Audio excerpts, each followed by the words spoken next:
Good afternoon. Welcome back to the Monday Roundtable, Monday afternoon Roundtable. I'm Brianna Rao. This is Bradley Rao. We are the Rao part of Monday Rao and Associates. We've been with them for 4 years. Jason and Tim are actually behind the camera back there. They're going to be asking us some questions about today's segment. Today we're going to talk about a recent death in relation to Bailbonding, an apprehension of a fugitive. Just a little bit of background on mine and Bradley's. Been together for 10 years, have 3 kids. He's been a bail bondsman for 15 years. Like I said, I've been a PI for 4 years, so we kind of work together. You get the best of both worlds here. This is our first podcast together by ourselves, so we're a little bit nervous, so work with us.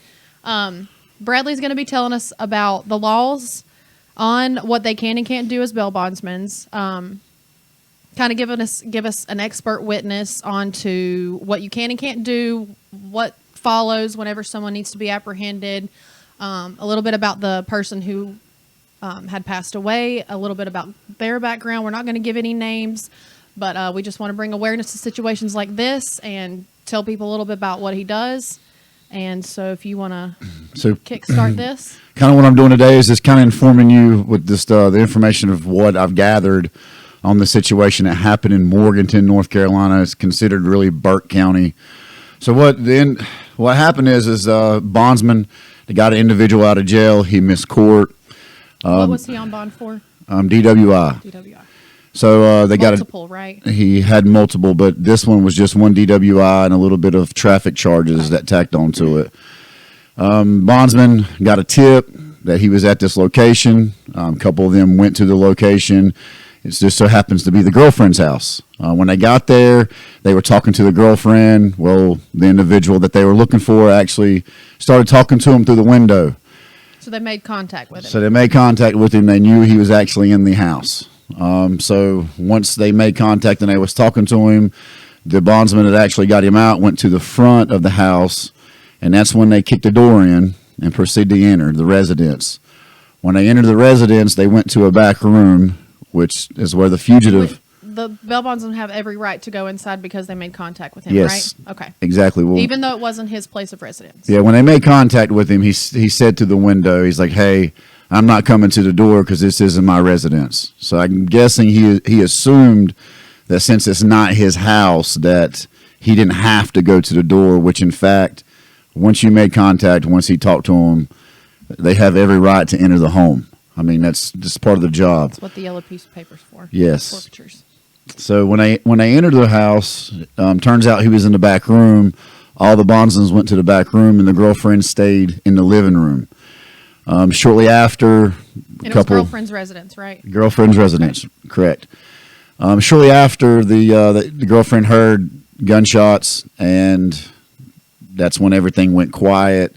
And that's when one of the bondsmen told her that the fugitive has been shot. 911 was called, and he got airlifted. He died shortly after due to his injuries. A lot of eyebrows raised. A lot of people want to know why the bondsman hasn't been locked up. They want to know more. I mean, honestly. So what did the news article say? Do you remember what the news article said? Dave Faraday said. It kind of twisted it a little bit. They kind of made it seem like they found the individual at the residence with gunshot wounds and the bondsman left. That's not correct. That's kind of how they made it seem. They actually contacted, 911 to let them know, hey, this is what went down. Me, myself, if I came to the residence and it was my bond and my guys were there, once we made contact with him and he wouldn't come out, myself, I would have called local PD, local law enforcement to let them know, hey guys, we know he's in the house. Things are about to go south, just in case something like this would happen. And that's something you do regularly. Yes. Just to cover your own tail. Yeah, and plus, if neighbors can hear the situation, they may notify attorneys and may notify police, and then they get there, and then they might shoot the wrong guy. Right. Even though I'm wearing a bulletproof vest, sometimes things like this happen. They don't. Yeah. Bradley, it was our understanding also that the fugitive produced a firearm or a weapon of some sort prior to being shot? Yes, sir. So kind of what happened is when I entered the house, this is This is actually what I read in the This is a paper. witness statement Witness or- statement is Okay. saying that when they entered the room, he actually reached for something which they seen a barrel That looked like a that looked like a rifle, which in fact it was just a BB gun. But I mean, there was a firearm there. Heat of the moment, you go in the house. And if all you see is a barrel, I mean, at the end of the day, it's your life or theirs, and we're there to do a job. A lot of things would have been much easier if he just came to the door. He would have gotten another bond. Yeah. They would have taken him to jail. They would have went right in front of the magistrate, and they would have issued him another bond. And he some would still be here. situations with you'll get them back out. Even though you had to go chase them, you'll get them back out if you know that they're, if you can help them in any way. But this seems like a But to go situation where step he didn't further, want to go Bradley, back. Nobody's been charged, correct? No one's been charged. Nobody's been charged. No. And see, a lot of people, just so we were clear. So when a bail bondsman, not a bounty hunter, let's make us this a little bit about that. 100%. A bounty hunter, and I've said this in the last show, is not liable for anything whatsoever. They're getting paid to apprehend, correct? They're getting paid to go and find them, because initially a bondsman's main job is to get you out of jail, right? Right. So when the turnover rate, when you're getting people out of jail, you have another crew that goes and apprehends them and brings them back, which they're not liable for anything. But a bondsman is liable for everything. So the bond that this fugitive was out on, it was a $5,000 DWI. So if they didn't find him within 150 days, that's how long a bondsman has that's how long he has to fine you, or he has to pay the whole amount, which The is $5,000. $5,000. And then it's a 8% taxed on each and every day that is not paid. And the bonding company cannot proceed to do bonds anymore, so they shut the business down. Insurance, right? Yeah, so it's a big deal. So say perhaps I got my wife out of jail, she took off running, I couldn't find her, her bond's 10 grand, I had to pay 10 grand. If I don't have it, each and every day after that, it's 0.8% that they add on to that. Say perhaps you don't have it at all. Well, your company shut down, you can't make money, you can't do anything. Right. So I mean, It's your livelihood against this person running, basically, Bradley, and that's go what into people don't a little bit understand. of detail about what license you have to hold in North Carolina to be a bondsman. Okay, this is where I think that we can clear some things up and make things way better for the bonding industry. You only have to take. It used to be a 3-day class. Now it's just a 2-day class. You have to take a test at the end of that class, which you'll be able to take a state test afterwards. You do a background check, but that's pretty much it. You have But to be. they allow certain people with misdemeanors to Yeah, have you- their bonding license, correct? You can have misdemeanors and still be a bondsman. Where I think that it should be, if you have misdemeanors, just like with a private investigator, you got to go Right. before the board. Yes. And then the board It has should be that way. to vote you in or not. Depending on what your charges were and how many you have. Even with speeding tickets with PPSB board, we have to go before the board sometimes. And even if we get one while we're licensed, we have to notify our supervisor of our county. I forget what they're called. It's PI supervising. A what- district supervisor. Yeah, district supervisor. We have to notify them even if a speeding ticket. And I think that being a bail bondsman, that's way more responsibility. There should be a lot more. Exactly. And also with a bondsman, you don't have to have any license at all to carry a firearm. No training. To me, as a private investigator, we have to take a class. It's actually a week class. Yep. And then you have to shoot. You got to qualify in the high 70s. If you don't get to carry a firearm. To me, It's actually an 80. 80. Yeah. That's 80 or right. above. So, I mean, with that being said, I think that the bondsman holds a bigger role in a sense, because we're dealing with people, we have to actually apprehend them, versus a private investigator, you don't. You're really just taking pictures of, the individual that you're there doing, work Unless on. it's executive protection. But I have a question. So, so you carry, because you have. I mean, we can open carry here in North Carolina. So, if the bail bondsman was concealed carrying, or what do you, or do you think he was open carrying? Either way, he's covered, right? Either way is covered. Okay. To me, because he was there to apprehend. and again, too, I'm not saying that it's for every bondsman, it's not for everyone, but I wear a video camera that shows everything that goes on, so that way if things go Everything. south, I have this video camera that can protect me, and protect my crew that's there. I'm hoping that that's what they did, so that way they have proof of all this. But again, no charges have been filed. To me, I mean, I think it's justifiable to be honest. I mean, it's sad that an individual lost his life over a DWI For sure. when something could have been resolved so easy. I mean, Absolutely. you could have contacted an attorney. I'm not telling you what to do, but there's ways that you could have made it to where the bondsman didn't even have to pick you up. Right. I mean, What they call it, strike the order it's for yeah, arrest. yep. It's get a stricken and you have a new court date. You could have contacted a bondsman. They could have went up there with you. You could have turned yourself in. They could have gotten you right back out of jail. That's the big thing. They're afraid to contact you guys because, for whatever reason, maybe bondsmen have a bad name. I'm not sure, but seeing what he does, he usually gets them back out. I mean, unless it's someone who's ran 3 or 4 times and he's had to put them back in jail more than twice, he's not going to get you back out, and he's going to put you on the list to never get you back out again. But from what I can see, you've been pretty hands-on with people, honest, tell them what to do. You'll tell them, hey, I'm going to start looking for you, but here's an attorney you can call, and he will get this stricken for you. Well, I don't not necessarily that, because I can't give a legal advice. The only thing I can tell the individual is just contact your attorney, ask them, and they'll give you the next step. Mm-hmm. Because again, I'm not a lawyer, and plus I can't give them any legal advice. But when it Right. comes to me getting ready to lose some money, I'm trying to listen. I'll get you back out. Yeah. I promise. Even though I've had to look for you 100 days, I've got 50 days left. You know what I mean? Let's try to restore this relationship and start all over again. Yeah. Because at the end of the day, sometimes it's just so much is going on and you forget about your court date. Mm-hmm. But then you start thinking about what may come to this. I may have to face years when in reality you may not at all. You know what I mean? And again, it's just sad that it went to that. I will say this: he was on the run for 51 days. He did miss court. The courthouse, Burke County, did issue a forfeiture. Pretty much they forfeited his bond when you miss court. Was they a failure to appear warrant taken out by Yep. the court? Order for arrest, failure to appear. So they could have called local law enforcement, said, we know he's in that house, Yes, sir. and put it in their hands, hmm which were. But at the same time, law enforcement, it's a fine line there. If we're there and we call them, this is what they tell me: Mr. Bondsman, I'm not going to back you up on this because legally we can't. And I tell them, look, I don't want you here for that. I'm not asking for your help. I'm just letting you know, 1, there is an order for arrest. He has warrants. 2, I'm in the location. 3, I'm going to enter the home because I know the laws of what a bondsman can do. So, and again, it sounds like this company knew the Yeah. laws. They knew what They- they were doing. they knew what they were doing. I don't see, and again, if they wear a body cam, everything's going to show. Yeah.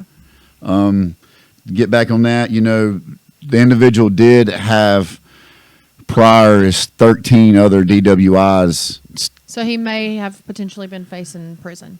possibly. Okay. I don't know We in don't the know for time sure. frame of Yeah. how many years he's collected all these, Yeah. but possibly, was maybe facing jail time. Another thing too, even though some people say, well, if he didn't miss court, you can't go in there. There's actually 7 reasons a bondsman can go off a bond. Mm-hmm. So say perhaps I bond you out, even though you didn't miss court, you take off out of state and you didn't notify us. When you come back or while you're on vacation, I can go there, apprehend you, and put you back in jail. The 7 reasons is: 1, when a bondsman gets you out of jail, sometimes he doesn't get the whole premium. Sometimes he only gets half.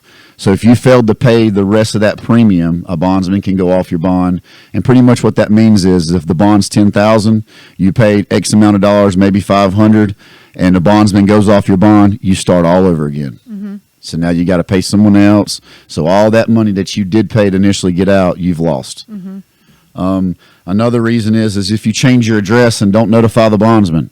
And we have It's this. like you're running. We have it all the time where someone may live in an apartment or in a hotel, and then they switch it up and they don't let us know. That's another reason. If you physically hide, so if you think about it, when they got to the house, let's just say that it wasn't a failure to appear.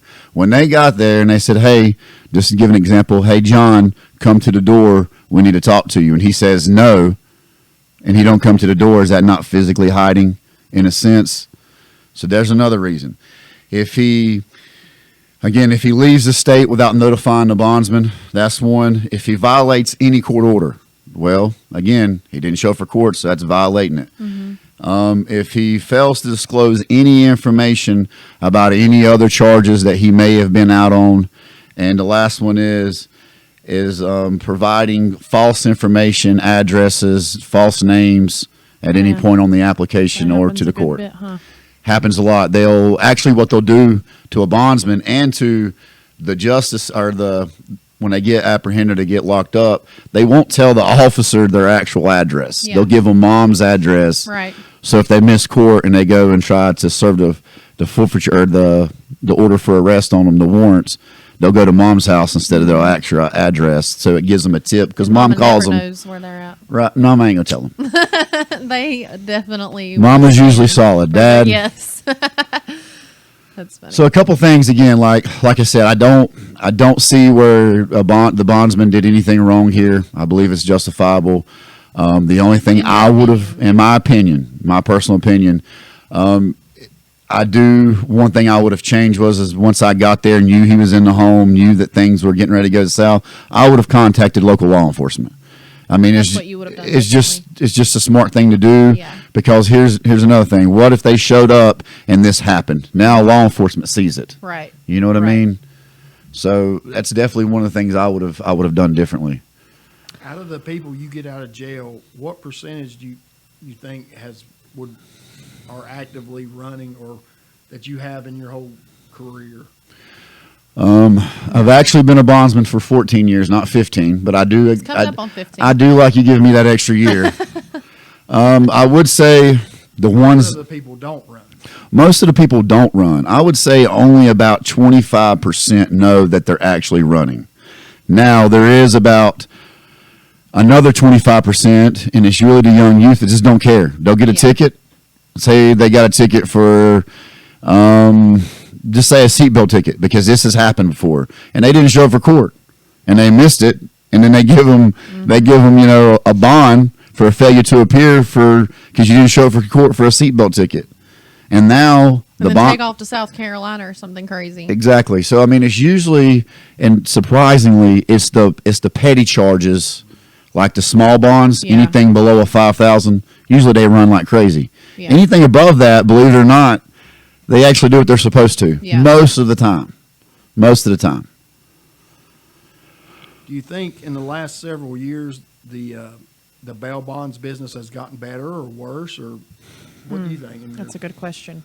Um, As far as the laws, I I think think they're letting some bad guys slip through with their license. I do think that we can do a little bit better on who they decide to be a bondsman. I don't think that it's gotten worse. Things could be way worse. They've changed a few laws too. We talked a little bit about this last week, and we didn't fully understand, or I didn't fully understand, or maybe it was the week before I was with just you guys. Tell us about this law about the 24-hour hold or the 48-hour hold. So pretty much what that is it's a pretrial ordeal where if you have been bonded out previously in that year and still have an active charge going on, if you get in trouble again, then they're going to hold you within 24 hours so that way you can see a judge. So say perhaps if you get locked up right now and you've already had a charge this year or last year and it's still active, then they can legally hold you for 24 hours, and they will until you see a judge, and then a judge will set you a bond the next morning. And recently it's been unsecured, right? It's cool if it's 50-50. petty. And now, Okay. if it's just something that's maybe possession of marijuana, if it's something that's maybe driving while license are revoked, and it's your first time, and you had to spend 2 nights in jail, then you go or a night in jail, then you go to see a judge. They'll kind of give you what they call an unsecured bond. It's almost like giving you kind of time served Yeah. in a sense, but not really. They're just giving you unsecured because you had to spend a night in jail. Now, I have seen it where, say, perhaps you're on probation, and then you get charged, say, with Talk a little possession bit of about that meth, case. and then what will happen is if you get charged with that, then you go before the judge, and then they might double it just Yeah. because the circumstances is different because this is drugs versus something petty like a driving charge. Can you tell a difference in magistrates? I don't want to say too much, but can you tell a difference in, does it depend on the magistrate or the judge on what goes where? Or do they abide by a certain? Well, now see that's actually what has kind of stopped this, because they're saying that a magistrate don't have authorization to set bonds, so that's why now they're presenting it to the judge, and the judge is doing that. Okay. Does that make sense? Yeah. Now the magistrate does, if you don't have no charges at all, and then you come in there fresh new charge, then they can actually set that bond because you don't have any priors. I don't know if that makes sense or That not. just started this year, though, right? It did. Well, not this year. It started in the middle of last year. Okay. Bradley, I got a question. Let's say husband and wife call you and say Junior's in jail in Myrtle Beach. What avenue would you take for that? We can still do the bond. Yeah. Can you go out of state? Yeah, we can still do it. It's called a transfer bond. What we would do is we would notify our insurance company. Our insurance company would find a bondsman that's in that state, and then we can communicate with them. And it would be a little bit more money than what we would charge for us, because we had to do a transfer fee now. So that's the only difference. So we can still do it. The only You both have to be under the same insurance company, right? Yes. For your company to be able to do it. our company can do it because we're not locked down by just one insurance company. Okay. So a So lot it of doesn't have to be the same insurance. no, because Okay. a lot of bondsmen they're locked down with just one insurance company. It's kind of loyalty. With us, we've been doing it for such a long time that we have a couple insurance, and that's another reason why we did that, because we don't want to be told no. Yeah. You can't get someone out of jail. Yeah. That's horrible. We don't ever want to be told that unless it's like a bad bond. Right. Right. Bradley, you've told us before, and tell the listeners, what all states have you been to picking people up before? Man. I've been to most of these states 3 or 4 times. Texas, Colorado, Illinois. I've been to Ohio. Florida, Ohio, Philadelphia, Virginia, West Virginia, Detroit, Georgia multiple times, Little Rock, Arkansas. Terrible place. I'm sorry if you live there. Definitely have a firearm. I've heard of Little Rock. And Philadelphia isn't brotherly love. Even though I love some of the people in Philadelphia, they're all right. I've been probably to about at least 15, 20 states. And there's, like I said, a bunch of them states I've been to 3 or 4 times. Colorado is a state that I like going to. But for some reason, we catch them every time. You get there. Thank God. He's flown out to Colorado. He leaves, let's say 7 a.m. He's got them by 10 p.m. and they're on the way driving back home. Now, he'll fly to these states, but he'll have to get a rental to pull them back because they're flight risk. You can't throw them back on a plane. So they'll drive, 24 hours, whatever it takes. Just don't run on Hustler bail bonds. Let me just tell you that, because they're going to go find you. And, it's a couple things, too. It's like sometimes, your attorney may tell you if you go to this state, the bondsman can't get you. And that's happened to you here recently, Yeah, right? I'm not gonna throw gonna name the the law firm, law firm, but you're definitely on my list, and you know who you are. He said, "Oh, this bondsman, I don't care how good he is, he can't come to Kentucky." Well, let me tell you something. We know a lot of bondsmen. We've done a lot of network, and we know a lot of good bondsmen that will help us. Just because I can't physically come there and grab you up and bring you back to North Carolina doesn't mean that I can't notify a bondsman or a private investigator that will help me do that. See, some of these states that we are not allowed to go into and conduct business is true. You have resources. But it doesn't mean that bondsman can't pick you up and bring you to the line. Yep. There's nothing illegal about that. We can actually do that. How many states is that? Just Kentucky or? Kentucky, Virginia. Jesus, you got me on this one. I believe there's 2 more. I believe Oregon may be one. Don't hold me to that one, but I know mainly is Virginia and Kentucky, because that's the 2 states I've had to bump heads deal with. it, yeah. Now, Bradley, I do know you have an excellent relationship with local law enforcement, and that's, you help them and they help you, basically. It's a Absolutely. network, and Yeah. Well, because of your professionalism, they respect that, and you respect them, and Well, the thing is with me is some people may take that and be like, oh, he works with them. Not exactly. See, my thing is that if you're on the run and you have a warrant, that means you're on the run from me law too. enforcement and- So if they're looking for you 9 times out of 10, I'm looking for you too. Yeah. Unless it's a new charge. And if it's a new charge, I don't know why you're running in to begin with, because we can bond you out. So when I do have law enforcement that may call me and ask me, hey, do you know such and such? Does not mean that I give them any of that information. And here's the reason why. None of my paperwork goes to the courthouse. Doesn't. It's just all for our business, for what we Application need. they fill out with you. Yes. So Social none of that Security card, none of that all that. paperwork goes to them because they don't give me anything as well. Right. So All you get is what the charge is, what the docket states. Or Right. What is it Let called? me clarify that. Basically, y'all's working relationship only occurs when somebody's on the run. Right. Right. If the person you bond out doesn't give you a reason, Yeah. you don't call up the police and say blah blah. Hey, No, can you no. help me get No, this no, guy? not at No, all. Yeah. It's Right. just only if they're on the run. If they're on the run, I may ask them, hey, have you seen such and such? Do you know blah, blah, blah? Because believe it or not, it's good to have a relationship with law enforcement. Absolutely. I mean, don't get me wrong. There's bad law enforcement, but 9 times out of 10, they're usually the guys around here are pretty good. You know what I mean? They're not too bad. I have been in areas where it's kind of cowboy, where if they don't want you there, Yeah. they'll get you out of that town It real took quick. us a little while to get here, I will say, because there was he kind of had to take over someone else's place before he came in, and it used to be Hustler. I don't think we've ever even told the full story of where Hustler Bail Bonds came from. Ben Huss, he was in it for what 38. He was 40 years. He was 40 years. my mentor. He got me in. He started Huss Bail Bonds.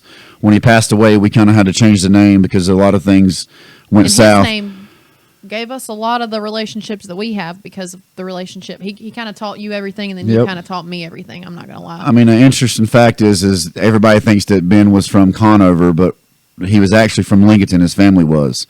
Will Fong. His mother was a wolf-owned. His aunt actually owned the house that stays right beside of the country market, where they do produce, farmers market. There was a house there many years ago. Ben, he did it for 40 years. He started out in Caldwell County, then he moved to Catawba, Newton. He was entered into the Bailbonding Hall of Fame 2 years ago as well. He did pass away 5 years ago in August, but 6 Great years guy. this year. He taught me everything I knew. I asked him one day, I said, hey, what does it take to be a bondsman?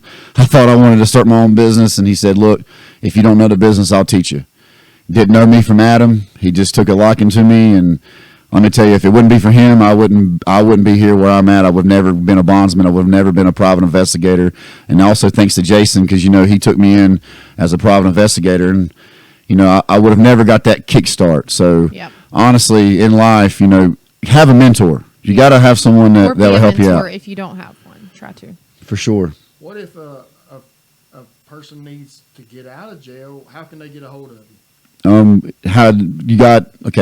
It's a couple different things. We're on Google, we're on the internet, we have Facebook, but if you're actually inside the jail, what they call intake, they have a list of bondsmen, and usually since we're H, we're about middle ways down, but we also have another company is also called Longworth Bail Bonds, which Mark Longworth, he's Your my partner. business partner. He's out of Conover, so we got Newton. So we've got 2 names on the list. It's easy to find us. You can look us up, on Google. And your brother also has Rail Bail Bonds. Yep. So it's really 3 So names on the we list. got a whole family business here. We got family private investigators, family bail bondsmen. We love all working together. It's really an awesome thing to see, and we look forward to telling more stories about it. For sure. All right. Well, I think that kind of wraps it up. Thanks for coming on here, babe. No problem. And, No problem. I did want to give out a shout out to Fausto's Coffee. Their coffee is amazing. I've had 2 of them today, downtown Lincolnton. Check them out. And we're getting ready to do our Last call. last call. That's Last what call? I call it. Bradley, what's the phone number? But before we leave, I just want to say, give a shout out to Mark Longworth. He's my business partner, Longworth Bail Bonds. Also myself. It's called Hustler Bail Bonds. You can reach us at 704-732-2626, or you can call my cell phone number. It's all over the internet, 828-217-6080. Listen, no time's a bad time. When a loved one's in jail, it don't matter the bond. Some people won't get you out on a $500 bond.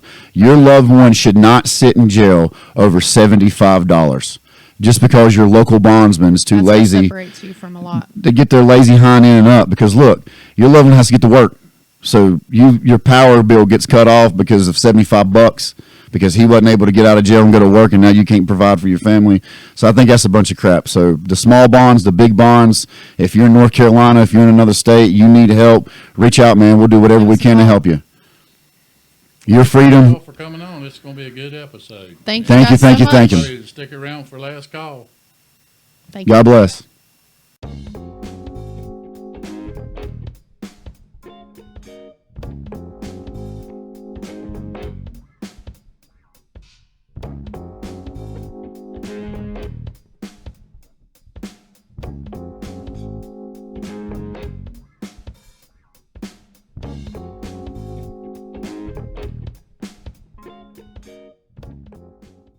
How's it going, everybody? We're welcome. back. Yeah, welcome to the best part, the last call. Last call. Hope y'all enjoyed the part with Bradley and Brianna. We That got was fun. y'all That's did a going to great be a job. good show. Good.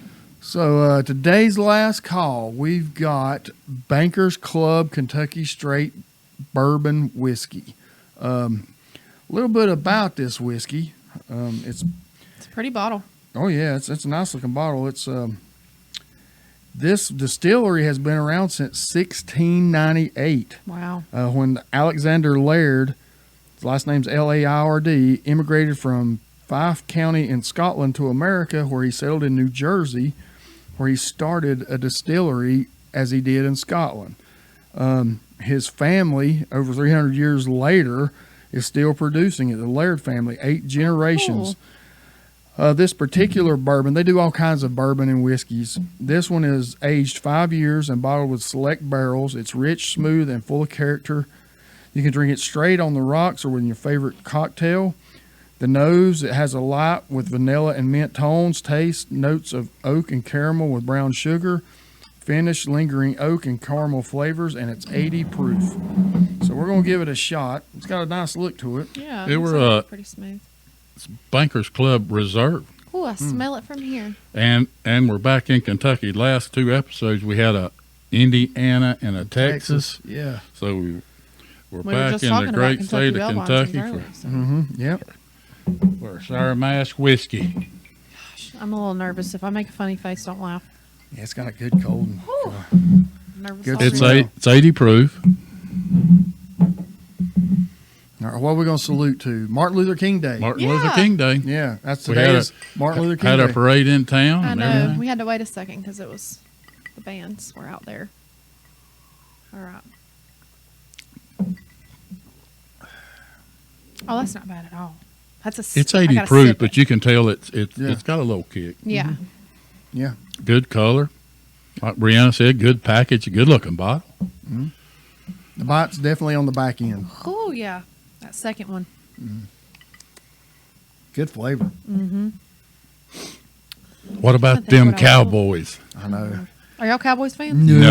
Who you pull for? And anybody but the Anybody Cowboys. but the Everybody but the Cowboys. Cowboys, ABC. ABC, anybody but the Cowboys. I've never heard that. As bad as they were, I honestly almost felt a little bit sorry for Dak Prescott. I heard other people say that last night. I mean, I did. I felt bad for him because, I mean, it's every year.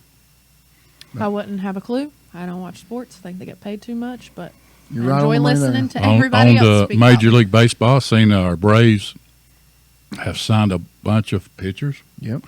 that we were worried we might lose, but they're back. So it's going to be Braves year, I think. And today, on Monday, we have 2 playoff games. Playoff. One was moved due to the weather. So that should be interesting. The weather has been crazy all across the country. It's big cold. They said they're breaking records all the way as south as Texas. Oh, if it's going to be this cold, I want snow. I know. That's what I I, don't- keep saying. If I don't- I'm going to have to look Not up and see me. no sun Brianna for said at weeks, lunch she hadn't seen the sun in 3 bring me days. some snow then. Yeah, if it's going to be like Let's this, I'd play in rather it. have snow. Then I could drink this, and then I wouldn't even need any gloves, you know? We had a lot of rain since our last podcast. We probably had 4 or 5 inches of rain, haven't we? A lot of flooding. Did y'all see downtown Gatlinburg flooded real bad? Oh, my Yeah. gosh. They showed before and after pictures. I was like, wow. Well, that's where Hannah's on vacation at, or Pigeon Forge. The good thing, if there, you can say there's a good thing about Gatlinburg and a flood, it's going to leave quicker Yeah. in Gatlinburg than it will You're right. Yeah. It's not going to at stick Myrtle around. Beach. Right, you know. right. But anyhow, Well, we had our weekly office meeting today. It went real well. We've all got a lot of cases, haven't we? Business Things- is picking things up. are Thank- up right thank the now. Lord. Yeah, because it was, like I said, we had an up and down year. David had to leave to go to another county to serve a paper today. So, but he got does a lot of he got subpoena through work. the meeting, and I think those weekly meetings are Oh yeah. 100 times If you're in better for it. a partnership like this, it looks better on us to a client if there's all of us are in there. I had a new client come in today, and she's like, "Man, this girl's the real deal," and she knows that we can help her, and she knows we have all the resources to help her. So I love that. You've been bringing in quite a few clients here lately. Last month, Shout out to Jonas Law Firm and Erica Talent. She's Yes. a great attorney. Jonas Law Firm here in Lincoln is probably the oldest law Yeah. firm in Lincoln County. Yeah. Oldest law firm that's still in business Yeah, and the federal courthouse in Charlotte is named after the patriarch of the. of Mr. Jones. Yeah, Oh, cool. Wow. and specifically, you said Erica Talent. Erica So you Talent. do- Is she? She's an associate, so she's learning. She's under, gosh, I can't remember his name, but he is showing her the ropes, kind of like how you guys are Good, showing me the ropes. good. We're both That's the way- that's associates, the way to and do we're it. both kind of getting our careers off the ground, and I love that. Jonathan Ryan works there. Becca Pomeroy, and Yoder, Rebecca Yep. Yoder. Yep. So it's a good firm. They do all kinds, Oh, everything. Todd Pomeroy is now a Superior Court judge. He used to be Oh, there, cool. work there. So that's Becca's husband. Okay. So Awesome. they got a long pedigree and history. Yes, for sure. Yeah, that's a good shout out to that law firm. And Yeah. they're our neighbors. We're They a are. Yep, block they're down. right next to us. Oh yeah, they're in this block. That's right. I always. I know. There's only a few stores in between us, and I always think they're on the next one, but I was like, man, they're just right down here. Anyhow, What do y'all think about this? I think I can feel the first few sips, not drinking in a while. Yeah. It's good. I mean, it's something you can sit and sip on and not have to. I mean, I wouldn't. I don't know if I'd mix it with anything. I don't think I would either. I mean, it's good as it is. I like it. Yeah. How many Bankers bottles of Club liquor do you think Reserve. we have back there. Oh, really? I took a bunch home. Yeah. I'm going to give it a solid 8, Yeah. I'm gonna say 7, 7. just because I'm more of a sweet whiskey type. I'm more. I like kind of the harshest. I'm gonna give it an 8 too. Anyhow, just remember to like and share. Tell your friends about us. Share. Yep. Like, share, subscribe, comment, anything you want to talk about or us to talk about on the podcast. Send us some or ideas. future podcasts. And don't forget Hustler bail bonds. Say that 4 times. Yeah, Hustler bail bonds. If you're in jail or have a loved one in jail, give Bradley a call. We're still in debate over your podcast name. Yeah, I need podcast names for myself. If anybody got any ideas for Brianna, Yeah, Bria Brianna, Investigations. I'm not sure, but I like we'll Bria. figure. Bria. I like that. Yeah. Okay, All right. We'll see you thanks next for having week. us. Thanks. take care. Happy Martin Luther King Day. Happy Martin Luther King Day.